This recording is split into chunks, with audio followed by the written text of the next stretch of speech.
తారీఖున 1వ తారీఖున తెల్లవారుజామున 2 గంటలకి 3 గంటలకి 4 గంటలకి ఇంటికి వెళ్ళి వారి నిద్రలేపి డబ్బు కోసం ఎదురు చూస్తున్నటువంటి వృద్ధులు, వికలాంగులు, వితంతువులకి వారి కళ్ళలో ఆనందం చూడటం కోసం పొద్దున్నే వెళ్ళి చేతిలో డబ్బులు పెట్టేటువంటి వారిని ఒక మహోన్నతమైనటువంటి సేవా కార్యక్రమం వాళ్ళు చేస్తుంటే మనిషి జన్మెత్తినోడు ఎవడైనా మాట్లాడతాడా ఈ పిల్లల మీద?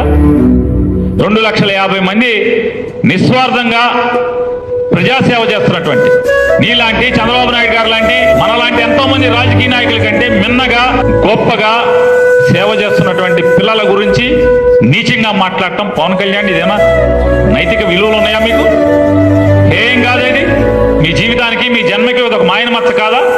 ఇటువంటి అమాయకులైనటువంటి ప్రజాసేవకుల గురించి నిందాపూర్వకంగా ఇంత హేయంగా దిగజారి దిక్కుమాలిన రాజకీయ పదవి కోసం ఇంత దిక్కుమాలిన మాటలు మాట్లాడాలా? దిగజారి